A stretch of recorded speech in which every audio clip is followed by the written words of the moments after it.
Sejam muito bem-vindos, senhoras e senhores, meninos e meninas, para mais um vídeo do Resume Direito, dessa retomada que nós estamos fazendo aí do canal. O objetivo desse vídeo é bastante claro. Na verdade, ao final desse vídeo você vai saber o que é e quais são as características de uma CPI, de uma Comissão Parlamentar de Inquérito, vai saber onde é que ela está prevista na Constituição, como uma CPI é criada e quais são os poderes de uma CPI. Esse é o meu objetivo com esse vídeo. Se você tem interesse em saber esses assuntos, continua com a gente.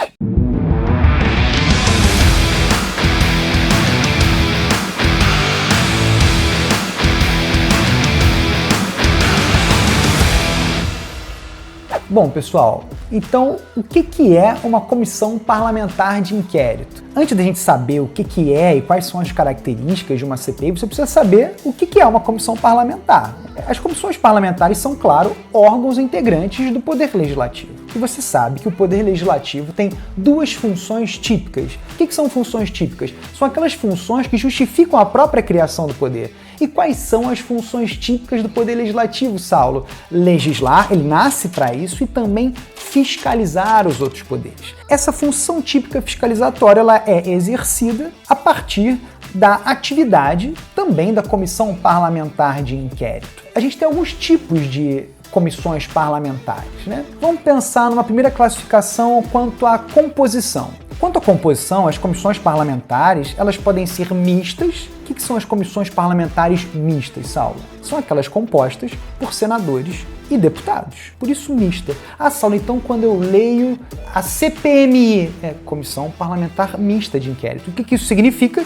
Que existem deputados e senadores nela. E também a CPI a comissão parlamentar pode ser exclusiva. O que é uma comissão parlamentar exclusiva? É aquela que é formada apenas por deputados ou apenas por senadores. É aquela que acontece dentro de cada uma das casas separadamente. Mas a gente pode classificar também as comissões parlamentares quanto à sua duração. Quanto à duração, elas podem ser permanentes ou temporárias. O que é uma comissão parlamentar permanente, Saulo? É aquela que ultrapassa uma legislatura. Saulo, mas eu não tenho ideia do que é legislatura. Tem um vídeo no canal sobre o que é legislatura. Lá eu ensino o que é legislatura, o que é sessão legislativa, o que é sessão legislativa extraordinária, o que é período legislativo, o que é sessão ordinária. Então eu te convido a assistir esse vídeo também sobre legislatura, que, resumidamente, é o prazo de 4 anos que indica o início e o fim dos trabalhos legislativos. E além disso, nós temos as comissões temporárias, que são aquelas criadas por um período curto. E a comissão temporária, que tem maior repercussão, principalmente hoje em dia, em razão da CPI da Covid, é a Comissão Parlamentar de Inquérito. Saulo, mas o que é então uma CPI? Gente, a CPI é uma comissão, que quer dizer então que é um conjunto de parlamentares, que é temporária, ela nasce com prazo determinado e deve cumprir essa função dentro desse prazo determinado, e ela pode ser constituída dentro de qualquer das casas legislativas. Eu não estou falando só das casas legislativas que integram o Congresso Nacional, não, ou seja, dentro da Câmara e do Senado.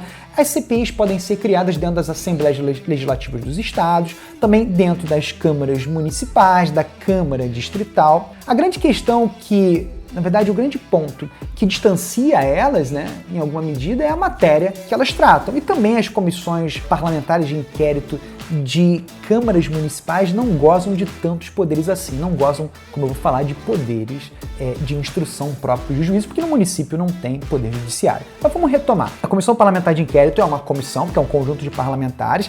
Ela é temporária porque nasce com prazo determinado, deve encerrar as suas atividades. Apesar dela poder ser de alguma maneira adiada, ela deve encerrar dentro de um prazo estabelecido. Ela pode ser constituída por qualquer casa legislativa de qualquer dos entes da federação e ela nasce para investigar um fato determinado. Esse ponto é muito importante. A Comissão Parlamentar de Inquérito nasce para investigar um fato determinado. Não é possível que uma CPI ela seja criada para investigar questões abstratas. A gente vai até aprofundar isso daqui a pouco. E também, além de tratar de um fato determinado, ela nasce por um prazo certo. E ela também, claro, goza de poderes de instrução próprios de autoridade judicial. Eu vou dizer o que é isso daqui a pouco. Saulo, mas onde é que eu encontro na Constituição a CPI? No artigo 58, parágrafo 3º. Vamos ler rapidinho? As comissões parlamentares de inquérito que terão poderes de investigação próprios das autoridades judiciais, além de outros previstos nos regimentos das respectivas casas, serão criadas pela Câmara dos Deputados, pelo Senado Federal, em conjunto ou separadamente, mediante requerimento de 1/3 de seus membros, para apuração de fato determinado, por prazo certo, sendo suas conclusões, se for o caso, e se houver crime nesse caso, por exemplo, encaminhadas ao Ministério Público para que promova a responsabilização civil ou criminal dos infratores. Então essa é a previsão constitucional da CPI. Ali está prevista que a CPI é uma comissão parlamentar temporária que nasce para investigar um fato determinado que se dá em prazo certo, mas o mais interessante disso tudo é, ela precisa, para ser criada, da subscrição, ou seja, da assinatura de 1/3 dos membros da Casa Legislativa. Saulo, então, organiza para mim isso? Sim, vamos analisar aqui objetivamente como é que uma CPI é criada. A criação da CPI exige o preenchimento desses 3 requisitos, pessoal. Requerimento de 1/3 dos membros da casa, indicação de um fato determinado e prazo certo. Mas como é que acontece isso? Bom, imaginar que eu sou deputado. Eu faço lá um requerimento, assino e passo para trás. Se eu completar a assinatura relativa a 1/3 dos membros da casa, ótimo, essa CPI deve ser instalada.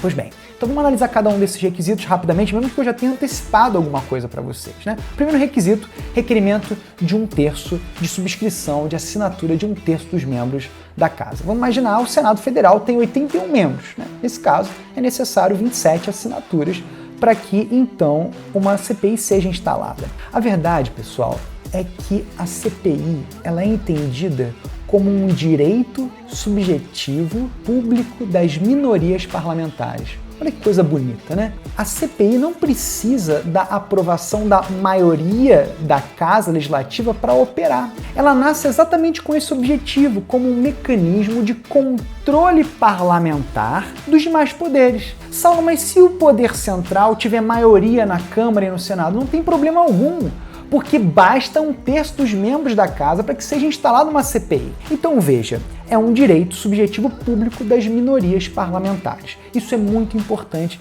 que vocês saibam. E ela nasce para investigar um fato determinado. Então, conseguiu um requerimento de 1/3, nasce para investigar um fato determinado. Não é possível que uma CPI seja criada para investigar a corrupção no Brasil, porque isso é absolutamente abstrato e genérico. Você não consegue precisar o que é isso. Não é um fato determinado. Mas a CPI da Covid, tudo bem. Saulo, é possível investigar questões correlatas? Então, é possível investigar questões correlatas, mas desde que sejam efetivamente correlatas. Senão, vira uma superpotência e aí não acaba nunca o trabalho, né? E prazo certo, né? A verdade é que a CPI, como uma comissão temporária que é, ela precisa ser encerrada necessariamente até o fim de uma legislatura, né? Inclusive, no regimento interno do Senado, na verdade, o regimento interno do Senado ele é silente, ele não fala nada sobre o assunto. No regimento interno da Câmara, até que se diz que tem 120 dias, prorrogável por mais 60, mas o que se entende objetivamente, com base na lei que rege a CPI, que é a Lei 1579 de 52, que ela deve ser encerrada no termo de uma sessão legislativa, ou seja, do ano legislativo, mas é possível a prorrogação até o final de uma legislatura. Então vamos entender bem. Sessão legislativa é o ano legislativo. De acordo com a lei que rege a CPI, tem que encerrar até o final da sessão legislativa. Mas pode prorrogar? Pode.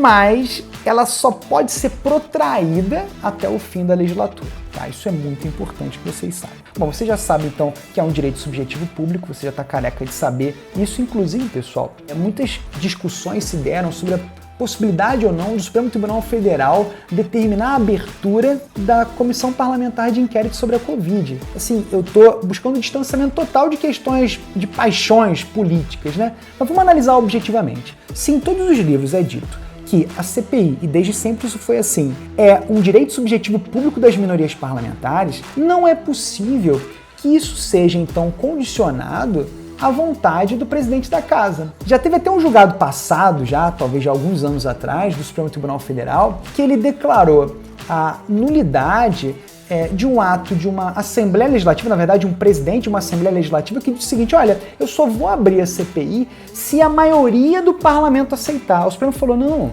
a maioria do parlamento não tem que aceitar, porque é um direito subjetivo público das minorias e a Constituição fixa apenas 3 critérios. Se esses 3 requisitos forem preenchidos, ela deve ser aberta. Se tiver, então, um terço, prazo certo e fato determinado, deve ser aberta uma CPI, sem problema nenhum. Então, não dá para politizar um tema como esse, né? Pensando na técnica jurídica, enfim, nos julgados, em toda a legislação. Meu objetivo aqui é trazer para vocês o que é a técnica jurídica, é trazer para vocês de uma forma bastante simples e descompromissada aquilo que a gente tem desenvolvido na doutrina e também na jurisprudência. E para encerrar esse vídeo, quais são os poderes da CPI, Saulo? A CPI tem bastante poderes, pessoal. Por exemplo, a CPI pode determinar diligências que reputar necessárias. Por exemplo, mandar uma empresa enviar documentação sobre algum assunto, pode requerer a convocação de ministros de Estado, secretários estaduais e municipais.